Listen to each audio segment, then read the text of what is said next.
Imagine a small peninsula. It is surrounded by sea on three sides. Powerful neighbors, China, Japan, Mongolia, have tried to control it for thousands of years. Armies have crossed its mountains. Empires have burned its cities. Foreign rulers have even tried to erase its language.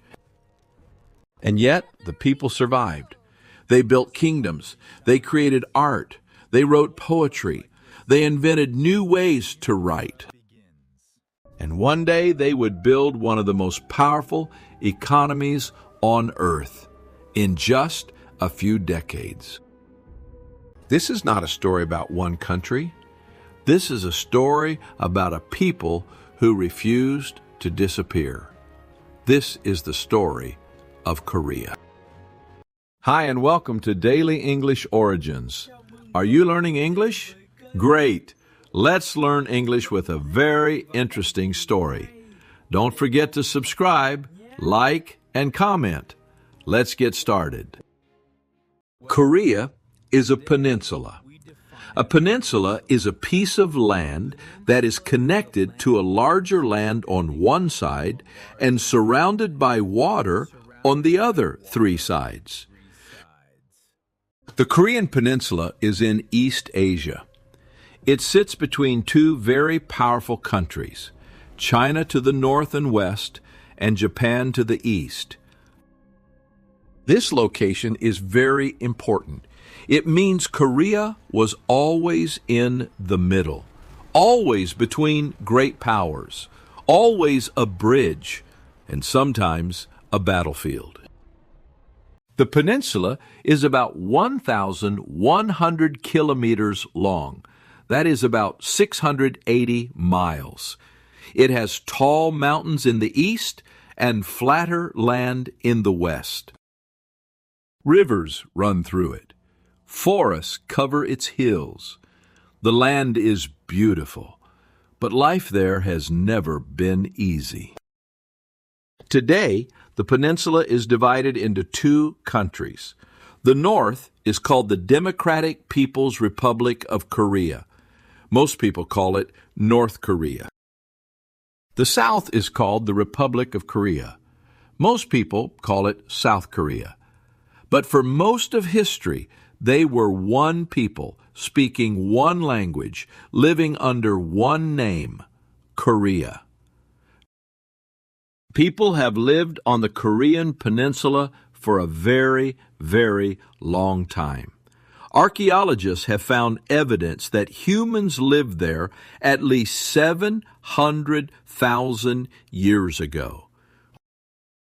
These were early humans, not yet modern people. They used simple stone tools and hunted animals. By around 8,000 BCE, that is, about 10,000 years ago, people were living in small villages. BCE means before the Common Era. It is a way to count years before the year zero. These early Koreans fished in rivers and seas. They grew crops. They made pottery, simple clay pots, decorated with patterns that looked like combed lines. Archaeologists call this the Julmun period. The pottery is sometimes called comb pattern pottery. These early people believed in spirits. They believed nature had power, the mountains, the rivers, the sky. Their spiritual leaders were called shamans. A shaman is a spiritual leader who communicates with the spirit world. This belief system is called shamanism, and it became a deep part of Korean culture that would last for thousands of years. The first real Korean kingdom is called Gojoseon. Go means old or ancient in Korean. Joseon means land of the morning calm. Together, the name means ancient land of the morning calm. Korean history says that Go-Joseon was founded in 2333 BCE by a legendary figure named Dangun. Legendary means the story may not be completely true. It is part history, part myth. A myth is a traditional story that explains how something began. According to the legend, Dangun's father was a god named Hwanung. Hwanung came down from heaven to earth. He met a bear who wanted to become human. The bear lived in a cave and ate only garlic and mugwort, a bitter herb, for 100 days. After 100 days, the bear transformed into a woman. This woman married Hwanung. Their son was Dangun. Dangun is said to have built the first Korean city near what is today Pyongyang, the capital of North Korea. He ruled for more than 1,000 years and then became a mountain god. Of course, historians do not believe the story is literally true. But the story matters because it gave the Korean people an identity. An identity is a sense of who you are and where you come from. The story said, we are not Chinese. We are not Japanese. We are Korean. We have our own origin, our own ancestors, our own beginning. Go-Joseon grew into a real political state. It traded with China. It had laws. It had a social structure, meaning different classes of people with different roles and power. By around 108 BCE, the Chinese Han Dynasty attacked and destroyed Go-Joseon. The kingdom fell, but the people did not disappear. After Go-Joseon fell, the peninsula did not stay under Chinese control for long. New Korean kingdoms began to grow. By around the 1st century BCE, about 2,000 years ago, 3 powerful kingdoms dominated the peninsula. The first kingdom was Goguryeo. It was in the north. It was large, strong, and fierce. Fierce means powerful and aggressive. Goguryeo controlled not only northern Korea, but also large parts of what is today northeastern China. Its warriors were famous for their skill on horseback. Its people painted beautiful murals, wall paintings, inside tombs. These murals show warriors, dancers, hunting scenes, and daily life. They are like windows into the ancient world. The second kingdom was Bakji. It was in the southwest of the peninsula. Bakji was known for its art and culture. It had strong connections with China and Japan. In fact, Baekje sent Buddhist teachers and artists to Japan. This helped shape Japanese culture for centuries. Buddhism is a religion that began in India and teaches that suffering can end through wisdom and compassion. Compassion means caring about the suffering of others. The third kingdom was Silla. It was in the southeast. At first, Silla was the smallest and weakest of the 3 kingdoms, but it was also the most clever. Silla built a group of elite warriors called the Hwarang. Elite means the best, the most skilled. The Hwarang were trained in warfare, philosophy, art, and music. They followed a code of loyalty, courage, and service. Their training made Silla's military very powerful. For about 600 years, these 3 kingdoms competed with each other. They fought wars, they made alliances. An alliance is an agreement between two groups to work together. They also created incredible art, architecture, and literature. Architecture means the design and construction of buildings. This period is called the Three Kingdoms period, and it is one of the most important chapters in Korean history. For centuries, the three kingdoms fought each other. Then in the 600 CE, everything changed. CE means Common Era. It is the counting of years after the year 0, the same as AD, which some people use. Silla made a very strategic decision. Strategic means plan carefully to gain an advantage. Silla allied with the powerful Tang dynasty of China. An ally is a partner, a friend in a fight. Together, Silla and the Tang dynasty attacked Baekje first. Baekje fell in 660 CE. Then they attacked Goguryeo. Goguryeo fell in 668 CE. Now Silla and China both wanted to control the peninsula, but Silla was clever. The Korean kingdom fought against its former ally. In a series of wars, Silla pushed the Chinese forces back.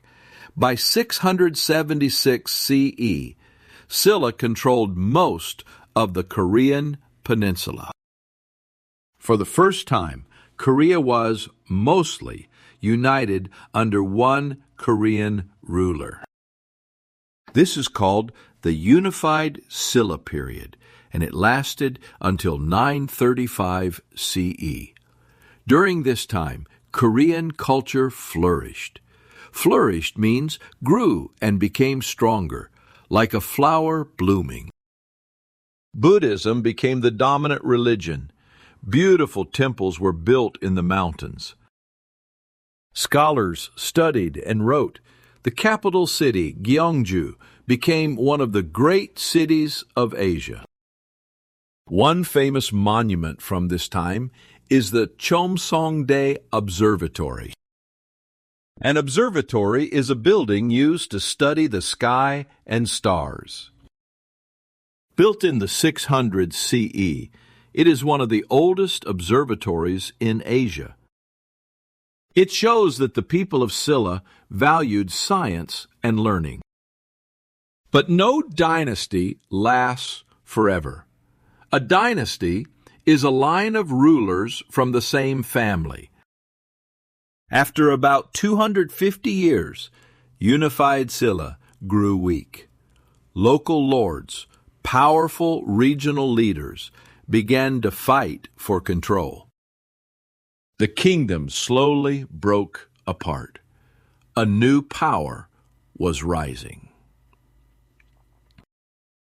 In 918 CE, a military leader named Wang Jian united the Korean peninsula under a new kingdom. He called it Goryeo. This name is very important. The English word Korea comes directly from Goryeo. Wang Jian was a smart ruler. He did not destroy the old Silla noble families. Instead, he invited them to join his new government. This reduced conflict and created stability. Stability means a state of being steady, calm, and not changing suddenly. The Goryeo dynasty lasted from 918 to 1392 CE, nearly 500 years. During this time, Korean culture reached extraordinary heights. Extraordinary means far beyond what is normal or expected. One of the greatest achievements of Goryeo was Celadon pottery. Celadon is a type of ceramic. a material made from clay and fired in a kiln, a very hot oven. Goryeo Celadon had a unique jade green color. It was so beautiful that even the Chinese, who were famous for their own pottery, admired it greatly. Another enormous achievement was the Tripitaka Koreana. The Tripitaka is the complete collection of Buddhist scriptures, sacred religious texts. When the first set was burned during a Mongol invasion, Korean monks spent 16 years, from 1237 to 1248 CE, carving the entire collection onto 81,258 wooden printing blocks. Each block was carved by hand. The level of dedication is almost impossible to imagine. Dedication means giving all your effort and time to something. These wooden blocks still exist today in the Hyensa Temple in South Korea. But Goryeo also faced terrible threats. In the 13th century, the Mongols came. In the 13th century, the Mongol Empire was the largest land empire in history. It stretched from China to Eastern Europe. Its armies were unstoppable, fast, disciplined, and brutal. Discipline means following rules and training strictly. Brutal means extremely violent and without mercy. The Mongols invaded Korea 6 times between 1231 and 1259 CE. Each invasion was devastating. Devastating means causing great damage and suffering. Cities were burned, people were killed or taken as slaves, crops were destroyed. The Korean government fled to an island called Ganghwa Island, where it was safe from the Mongol cavalry. Cavalry means soldiers who fight on horseback. The Korean people resisted. To resist means to fight back and refuse to give up. But after 30 years of fighting, Goryeo had no choice. The kingdom submitted to the Mongol Yuan dynasty of China. Submitted means accepted the authority of someone more powerful. For about 80 years, Goryeo was under Mongol influence. Korean kings had to marry Mongol princesses. Korean men were forced to serve in Mongol armies. Korean women were sometimes taken to the Mongol court in China. It was a period of humiliation and hardship. Humiliation means being made to feel shame and loss of dignity. But even during this time, Korean culture survived. Monks still copied Buddhist texts. Artists still created pottery. Scholars still studied. The Korean identity, that deep sense of who they were, did not break. By the mid-1300s, the Mongol Empire weakened. Internal conflicts, fights inside the empire, tore it apart. Goryeo slowly broke free from Mongol control, but the kingdom itself was now unstable. Corrupt officials, leaders who used their power dishonestly for personal gain, controlled the government. The military was weak. The people were tired and poor. A new leader was about to rise, and with him, a new dynasty would begin. One that would shape Korea for the next 500 years. In 1388 CE, a Korean general named Yi Seong-gi was given a mission. His king ordered him to march his army north and attack China. Yi Seong-gi thought this was a terrible idea. China was far too powerful. The war would destroy Korea. So he made a decision that changed history. He turned his army around. Yi Seong-gi marched his soldiers back to the capital, Gaegyong, and took control of the government. 4 years later, in 1392 CE, he declared himself king. He named his new dynasty Joseon, returning to the ancient name Land of the Morning Calm. He moved the capital to a new city. That city is called Seoul today, the capital of South Korea. The Joseon dynasty would last for 518 years, from 1392 to 1910 CE. It is one of the longest-lasting dynasties in world history. And during those centuries, it would shape nearly everything about what we call Korean culture today. The language, the food, the social customs, the values. Customs are the traditional ways a group of people behave. Values are the beliefs about what is important and good. Yi Seong-gi, who took the royal name Taizhou, built his kingdom on a new philosophy. A philosophy is a system of ideas about how life should be lived. That philosophy was Confucianism.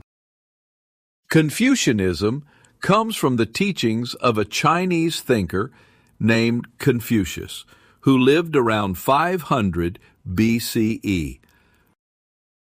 His ideas focused on order, respect, and duty. Duty means a responsibility you have to others. Confucianism taught that society works best when everyone knows their role and fulfills it with loyalty and respect. Children must respect parents. Citizens must respect rulers. Younger people must respect older people.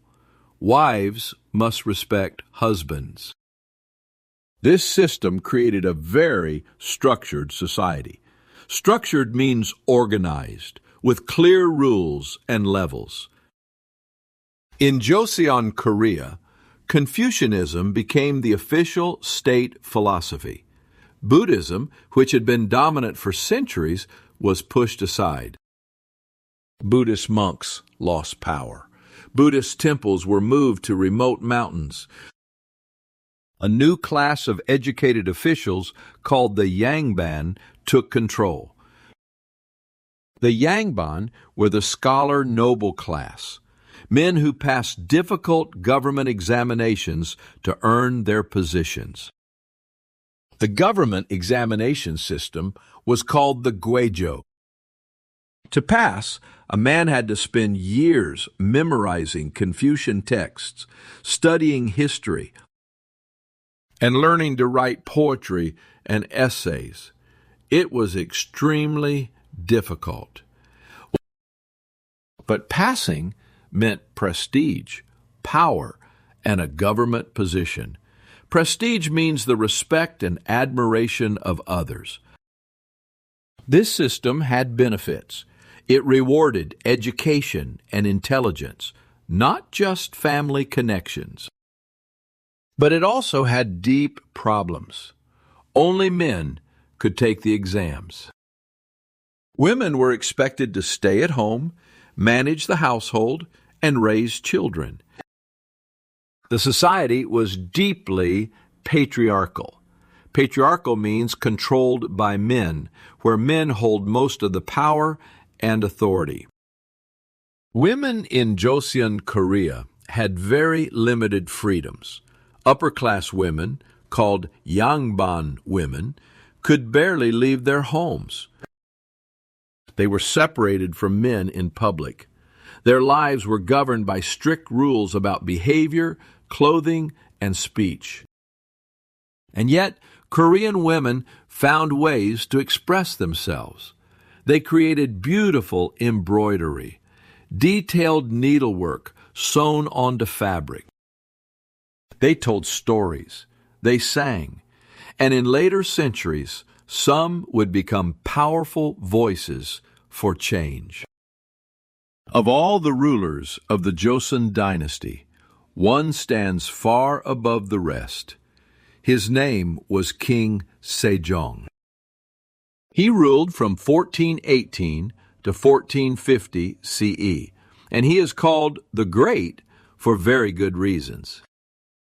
Sejong cared deeply about his people, especially the common people who could not read or write. At that time, educated Koreans used Chinese characters to write. But Chinese characters are extremely complex. There are thousands of them. Learning to read and write required years of expensive study. Only the wealthy and privileged could do it. Privileged means having advantages and opportunities that others do not have. King Sejong believed this was wrong. He believed all people deserved to read and write their own language. So he created one. In 1443 CE, King Sejong and a team of scholars invented Hangul, the Korean alphabet. Hangul has 24 letters. Each letter represents a sound. The letters are arranged in syllable blocks, groups that look like small squares. It was designed to be logical and easy to learn. Sejong wrote in his royal proclamation, "A wise man can learn Hangul in a morning. Even a foolish man can learn it in 10 days. Hangul was revolutionary. Revolutionary means completely new and changing everything. It was not borrowed from China. It was not adapted from another system. It was created from scratch, invented for one purpose: to give literacy to the Korean people. Literacy means the ability to read and write. The powerful Yangban scholars were actually angry about Hangul at first. They saw Chinese characters as sophisticated and prestigious. They called Hangul the vulgar script, a simple writing system for uneducated people. For many years, Hangul was used mainly by women, commoners, and storytellers. But history proved Sejong right. Today, Hangul is celebrated as one of the most scientific and efficient writing systems ever created. The day Sejong announced Hangul is now a national holiday in South Korea, called Hangul Day, celebrated every October 9th. King Sejong also supported science and invention. Korean inventors created the first rain gauge in the world, a device for measuring rainfall. They created water clocks. They developed new farming techniques. They printed books using movable metal type, small metal letters that could be arranged and rearranged to print different pages. Korea developed this technology around 1230 CE, about 200 years before Johannes Gutenberg used a similar system in Europe. Sejong's reign is often called the Golden Age of Joseon. A golden age is a period of great success, creativity, and prosperity. Prosperity means having enough wealth and resources to live well. For most of the 1400s and 1500s, Joseon, Korea experienced relative peace. Relative peace means it was mostly calm compared to other times, though there were always border conflicts and internal politics. Then, in 1592, disaster came from the sea. Japan's most powerful military leader at the time was Toyotomi Hideyoshi. He had unified Japan after decades of civil war. Civil war is a war between groups within the same country.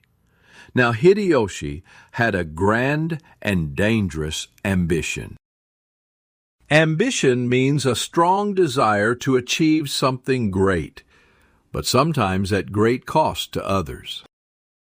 He wanted to conquer China, and to reach China, his armies had to march through Korea. Korea refused to let Japanese armies pass, so Japan invaded. In the spring of 1592, a Japanese army of approximately 160,000 soldiers landed in Busan, in the south of Korea. They were armed with muskets, early guns, which were far more advanced than most Korean weapons. At the time, the Japanese forces moved north at terrifying speed. Within weeks, they had captured Seoul. Within months, they had pushed deep into the peninsula. The Korean army, unprepared and outmatched, retreated. The king, Sanjo, fled north toward the Chinese border. Many people felt abandoned. Abandoned means left behind by someone who should have protected them. But Korea did not fall completely. Two forces pushed back. The first was the Korean Navy, led by one of history's most brilliant military commanders, Admiral Yi Sun-sen. Yi Sun-sen was not born into a noble family. He passed his military exams late, at the age of 32. He was honest and direct in a court full of political games. He was dismissed, fired, and reduced to a common soldier at one point because powerful officials were jealous of him. Jealous means feeling anger or resentment because someone else has something you want. But when the Japanese Navy threatened to cut off Korean supply lines, Yi Sun-sen was called back. Supply lines are the routes used to deliver food, weapons, and soldiers to an army. If Japan controlled the sea, Korea would fall completely. Yi Sun-sen had already prepared. He designed and built a revolutionary warship called the Gyeobuxian, the turtle ship. It was one of the world's first ironclad warships. Ironclad means covered with iron or metal armor. The roof was covered with iron spikes and possibly iron plates, making it very difficult for enemy soldiers to board. At the front, a dragon's head could release smoke or fire. In battle after battle, Yi Sun-sen destroyed the Japanese fleet. Fleet means a group of ships. He won 23 battles without losing a single one. His victories disrupted Japan's ability to supply its army on land, slowing the invasion dramatically. The second force was the righteous army, called the Ubyong. These were ordinary citizens, farmers, monks, merchants, who picked up weapons and fought back. They did not wait for the king to save them. They organized themselves and attacked Japanese supply lines with guerrilla tactics. Guerrilla tactics means fighting using surprise attacks and unconventional methods, rather than large open battles. With Chinese Ming Dynasty forces arriving to help Korea, the Japanese were eventually pushed back. Hideyoshi invaded again in 1597. But in 1598, Hideyoshi died, and the Japanese forces withdrew. Withdrew means pulled back and left. The 7 years of war, called the Imjin War, were catastrophic for Korea. Catastrophic means causing enormous damage and suffering. Hundreds of thousands of people died. Millions were displaced, forced to leave their homes. Palaces, temples, and libraries were burned. Priceless artifacts, important historical objects, were destroyed or stolen. The agricultural system, the system of farming that fed the population, collapsed. Agriculture means growing food for a community or nation. Korea survived, but it was wounded deeply. After the Japanese invasions, Korea spent decades rebuilding. The damage was enormous. But the Korean people worked hard to restore what was lost. Restore means to bring something back to its original condition. The government rebuilt palaces and government buildings. Farmers returned to their fields. Population slowly grew again. Life returned, slowly, painfully, to something resembling normal. Resembling means looking or feeling similar to. But the trauma of the invasions left a deep mark. Trauma means emotional and psychological damage caused by a terrible experience. The Korean court became more cautious about the outside world. Cautious means careful, afraid of making mistakes or taking risks. Then, in 1627, and again in 1636, another crisis arrived, this time from the north. The Manchu people of northeastern Asia were rising. They would soon conquer China and establish the Qing dynasty. But first, they demanded that Korea submit to their authority. Korea refused.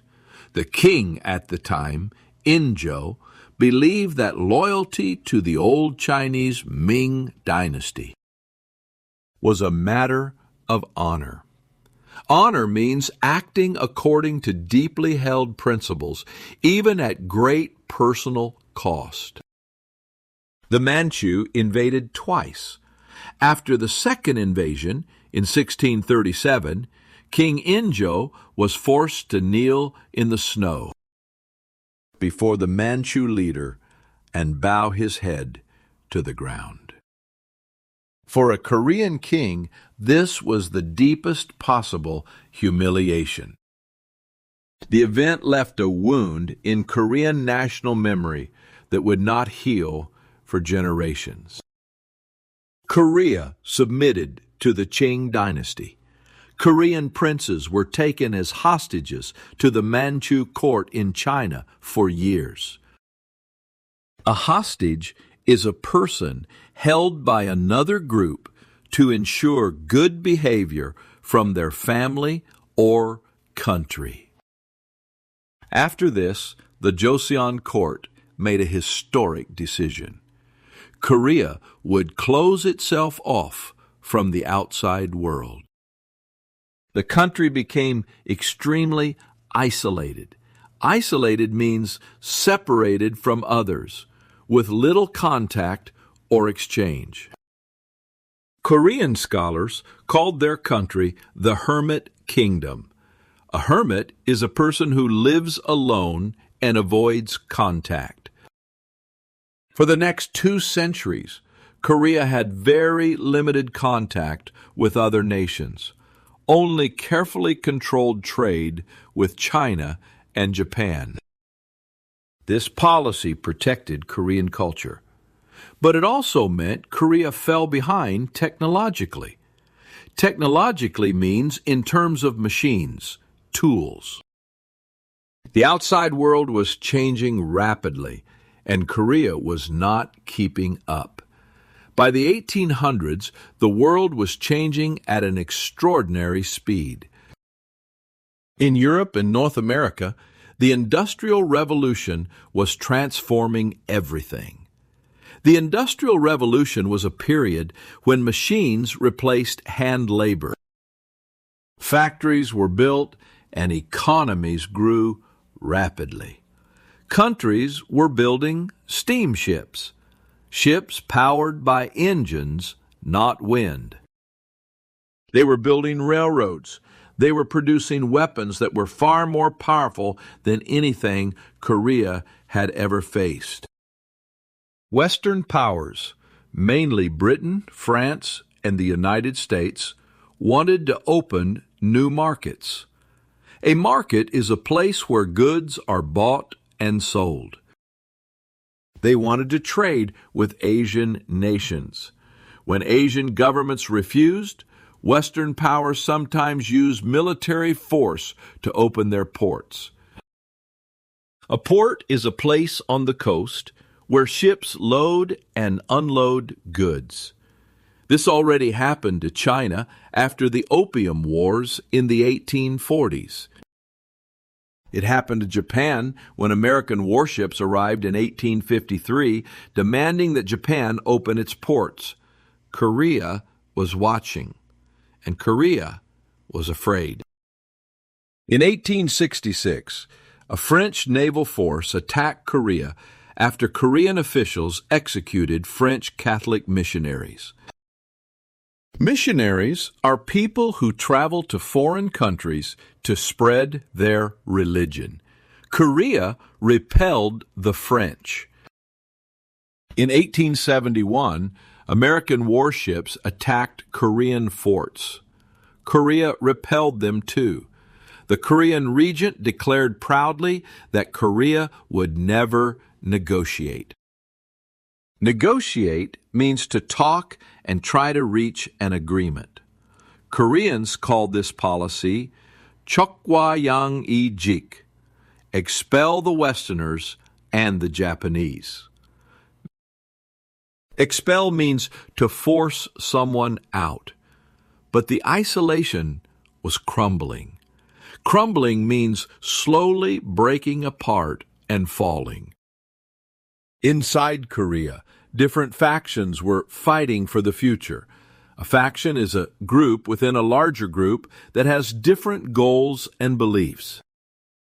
Some Korean intellectuals, educated thinkers, believed Korea needed to modernize quickly like Japan was doing. Japan had dramatically transformed itself. After the arrival of Western ships, adopting Western technology and military organization.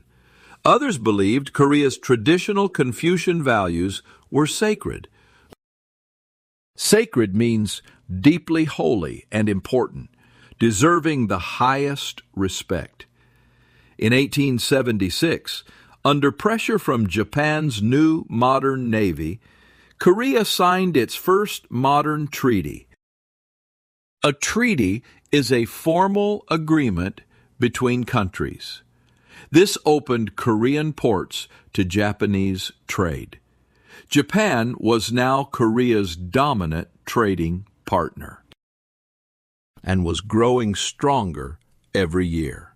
The Korean court was deeply divided. Queen Min, wife of King Gojong, tried to balance Japan's influence by building relationships with China and Russia. But it was becoming impossible to control the forces pressing in from every direction. In 1894, a peasant rebellion called the Donghak Uprising shook Korea. Peasants are poor farming people. A rebellion is an organized effort to fight against a government or ruler. Both China and Japan sent troops to Korea, claiming to help restore order. This triggered a full war between the two powers, fought almost entirely on Korean soil. It was called the First Sino-Japanese War. Sino means relating to China. Japan won decisively. Decisively means winning clearly, leaving no doubt. China was forced to give up its traditional influence over Korea.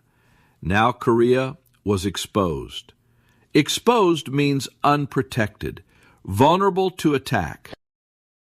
In 1895, Japanese agents entered the Korean royal palace and murdered Queen Min. She was stabbed and her body was burned in the palace garden. The assassination shocked Korea and the world.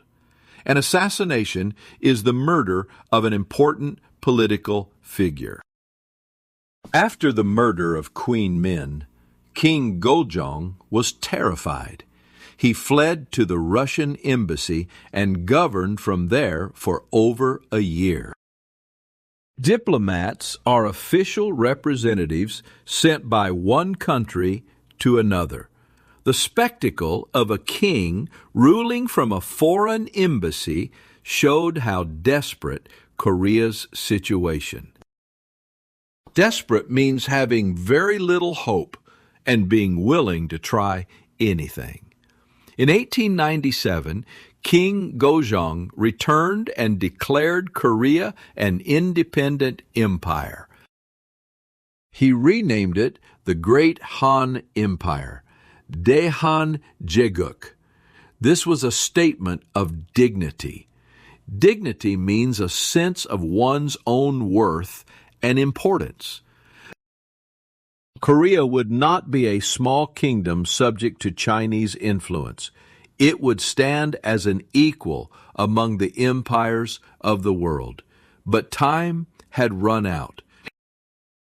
In 1904, Japan and Russia went to war over influence in Manchuria and Korea. This was the Russo-Japanese War. In 1905, Japan won, shocking the entire world. A small Asian nation had defeated a major European power. European powers at the time believed they were naturally superior. This victory shattered that belief. But for Korea, Japan's victory was catastrophic. The United States, under President Theodore Roosevelt, helped mediate peace. Mediate means to help two sides reach an agreement. In a secret deal, the U.S. agreed not to interfere with Japan's control of Korea. In return, Japan agreed not to interfere with U.S. control of the Philippines. Korea had no say in this agreement. Nobody asked the Korean people. In 1905, Japan forced Korea to sign the Yulsa Treaty, making Korea a Japanese protectorate.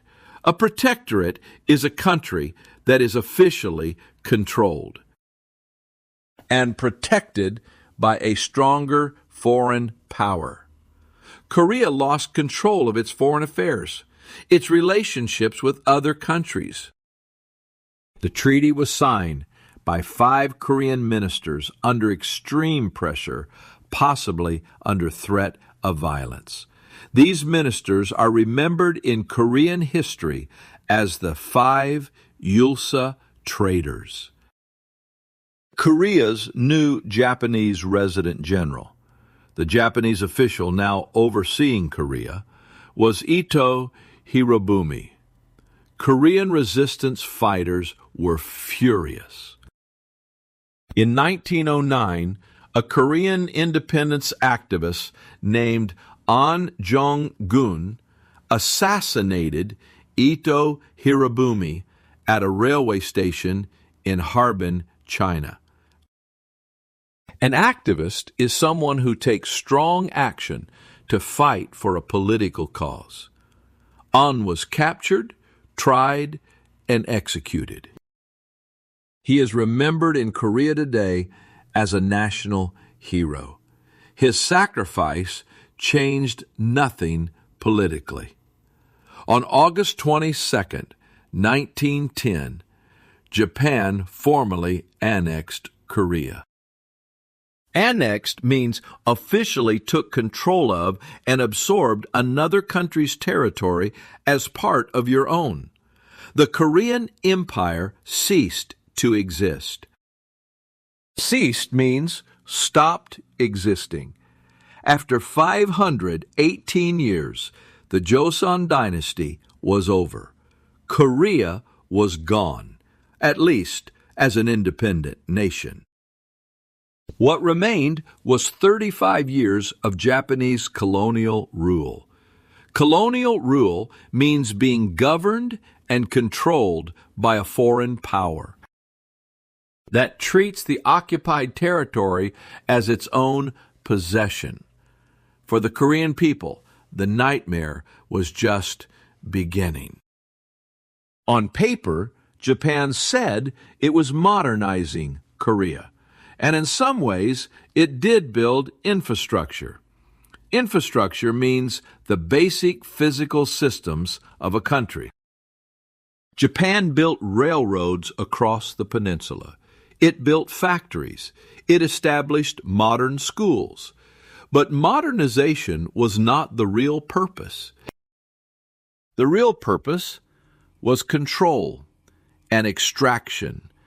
Extraction means taking resources from a place for the benefit of someone else. Korean land was taken from farmers and given to Japanese settlers and corporations. Corporations are large businesses owned by shareholders. Korean rice, the heart of the Korean diet, was shipped to Japan in enormous quantities, while many Koreans went hungry.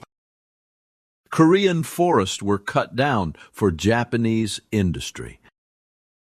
The Japanese colonial government tried to erase Korean identity. Erase means to completely remove, as if it never existed. Korean history was rewritten in schools to make Korea seem like a backward, primitive place that needed Japanese civilization to improve. Primitive means at an early, undeveloped stage. The truth of Korea's thousands of years of sophisticated culture was hidden from Korean children in their own classrooms. In 1938, Japan made a devastating cultural attack. It banned the Korean language in schools. Students were forced to speak Japanese. Banned means officially made illegal. Korean children could be punished for speaking their own language. Korean families were forced to change their names to Japanese names. This policy was called Soshi Kaimei, and it was designed to destroy the Korean sense of self. Korean men were conscripted into the Japanese military, forced to fight in Japan's wars across Asia and the Pacific. Conscripted means forced by law to join the military. Korean women were taken as comfort women, a deeply painful and tragic chapter in which women, often young and poor, were forced into sexual slavery for the Japanese military. This crime against humanity is still a source of deep pain and unresolved conflict between Korea and Japan today. But throughout all of this, the Korean people resisted. On March 1st, 1919, something remarkable happened. Across Korea, in cities, towns, and villages, Korean people stepped into the streets. They carried the Korean flag, the taegukgi. They shouted, "Manse," meaning "Long live Korea," for 10,000 years. The movement had been organized secretly for weeks. A declaration of Korean independence was read aloud in public. 33 Korean leaders signed it. They represented different backgrounds: Christians, Buddhists, ordinary citizens. Among the organizers was a 17-year-old student named Yu Guan-sun. She was a young woman from a small town studying at a mission school in Seoul. A mission school is a school run by Christian missionaries. When the Japanese authorities shut down the schools, Yu Guan-sun went home and organized a massive protest in her hometown of Cheonan. She went from village to village, carrying the Independence Declaration, building the movement with her own hands. The Japanese response was brutal. Soldiers opened fire on unarmed crowds. Protesters were arrested, beaten, and executed. Yu Guan-sun was arrested, tortured, and died in prison in 1920 at just 18 years old. Today, she is called Korea's Joan of Arc, a symbol of courage and sacrifice. The March 1st movement did not win independence. Japan did not leave, but it changed Korea forever. It showed the world that Koreans were not willing subjects. It showed that the desire for freedom could not be beaten out of a people, and it inspired a generation of independence fighters who would carry the struggle forward from exile, in China, in Russia, in America.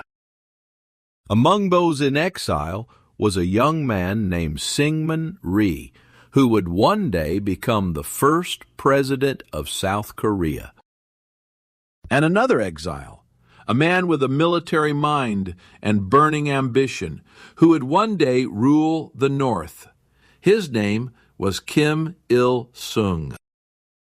In August 1945, Japan surrendered to the Allied powers, ending World War II. The Allied powers were the countries, mainly the United States, the United Kingdom, and the Soviet Union, that fought together against Japan and Nazi Germany. For Korea, the news was electric. Liberation had come. Liberation means being set free from control or oppression.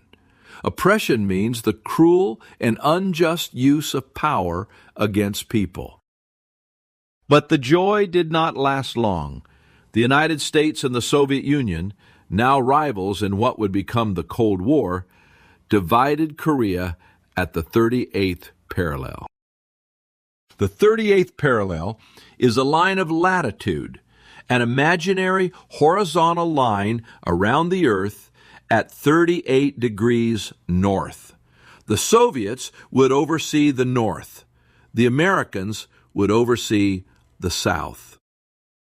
It was supposed to be a temporary division. Temporary means lasting only for a short time, not permanent. It became permanent. In the north, Kim Il-sung, a former anti-Japanese guerrilla fighter, established a communist government backed by the Soviet Union. Communist means following communism, an ideology where the government controls the economy and private ownership is limited or eliminated. In the South, Syngman Rhee established a capitalist government backed by the United States. Capitalist means following capitalism, an economic system based on private ownership and free markets. Both leaders claimed to represent all of Korea. Both wanted to reunify the peninsula on their own terms. On June 25, 1950, North Korean forces crossed the 38th parallel with approximately 75,000 soldiers. The Korean War had begun. The war was devastating. Within days, Seoul fell to the north. South Korean and American forces were pushed to the very southern tip of the peninsula, to a small defensive area around the city of Busan. It seemed like the South would fall completely.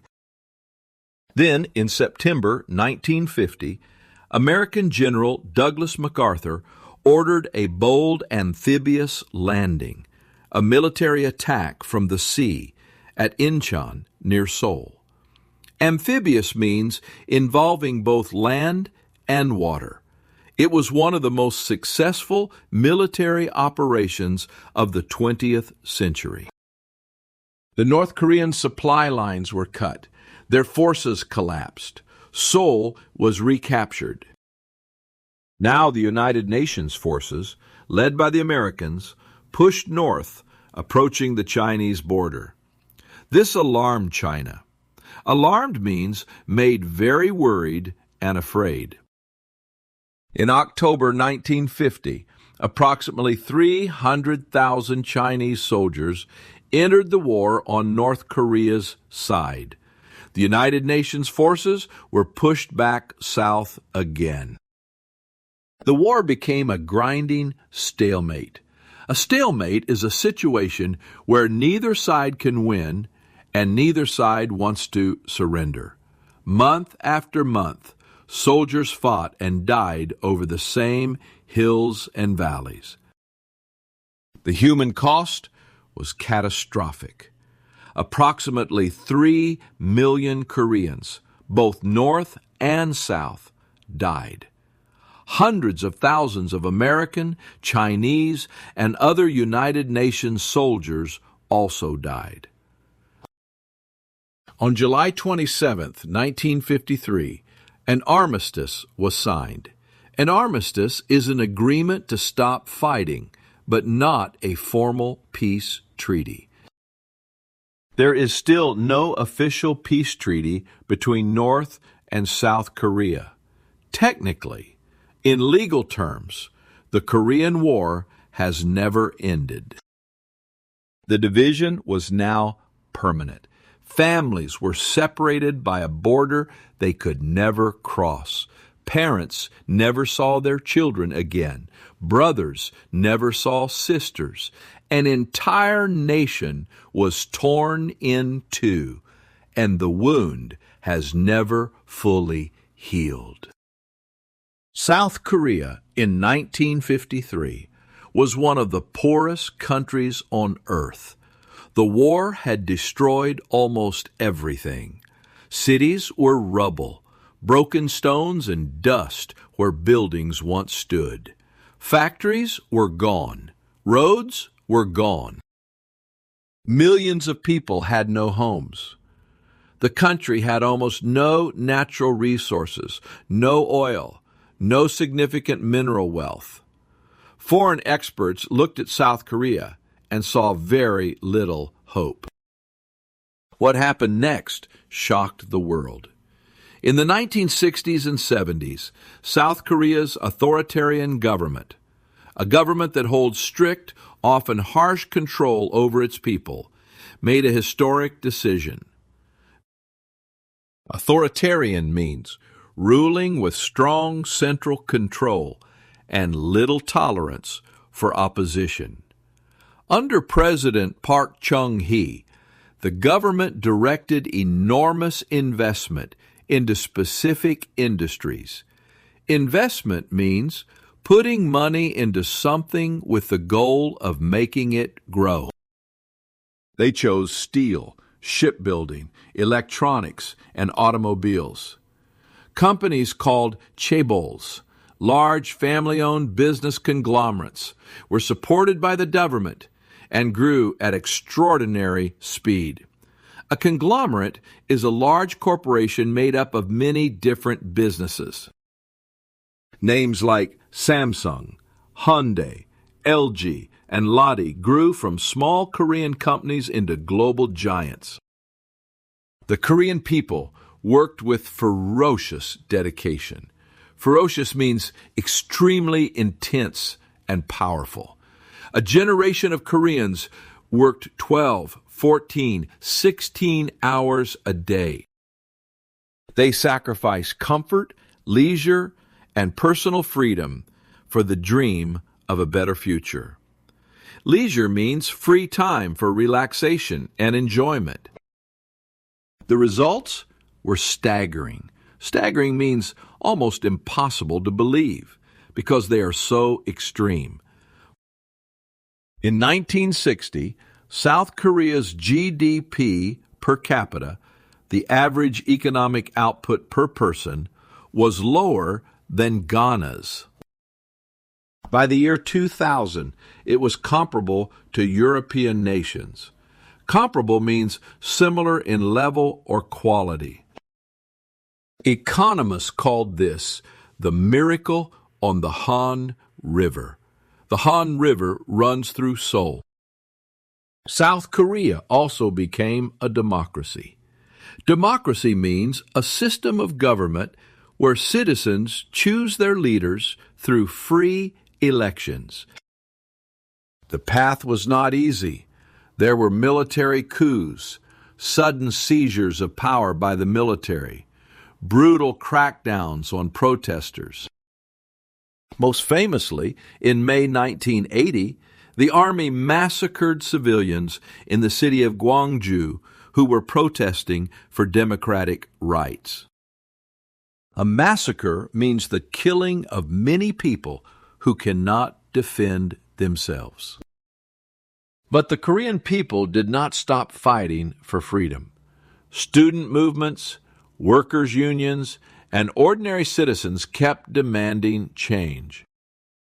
By 1987, mass protests, millions of people in the streets, forced the government to agree to democratic elections.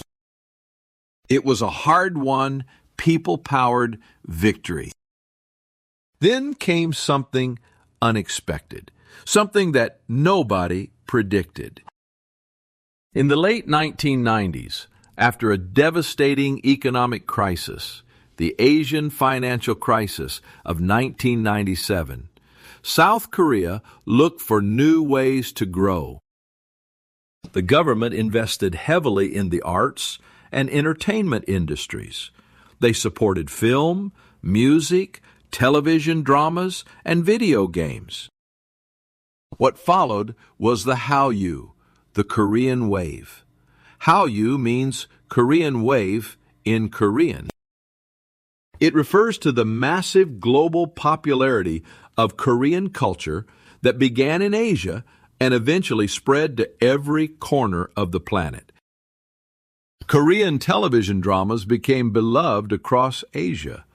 Korean pop music, K-pop, exploded in popularity. Groups like BTS filled stadiums in America, Europe, and Latin America with screaming fans who had learned Korean lyrics phonetically, by sound, without even knowing what the words meant at first. Phonetically means based on the sounds of a language.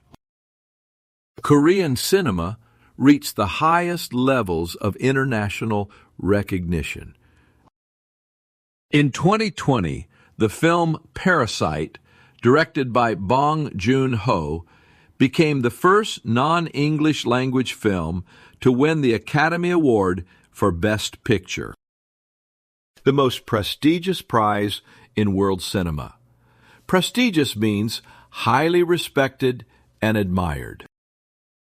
Korean food: bibimbap, bulgogi, kimchi, Korean barbecue became fashionable worldwide. Korean beauty products, K-beauty, became a global industry worth billions of dollars. A country that in 1953 had almost nothing had within 2 generations become a cultural superpower. A superpower means a country with extraordinary strength, influence, and global reach. How did this happen? Koreans often say it comes from Han, a uniquely Korean concept that is difficult to translate. Han is a feeling that sits in the Korean soul, a mixture of grief, longing, resilience, and hope. Resilience means the ability to recover from hardship and keep going. Han is born from centuries of suffering, invasions, occupation, war, division, but it transforms into art, music, and determination. It is the feeling of a people who have endured so much that they know deep in their bones how precious life, beauty, and freedom truly are. The story of Korea is one of the great stories of human endurance.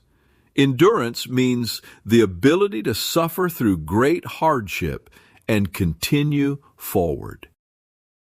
Think of everything the Korean people faced. Mongol armies burned their cities. Japanese armies occupied their land and tried to erase their identity. Colonizers stole their resources and their names. A brutal war divided their families and their homeland.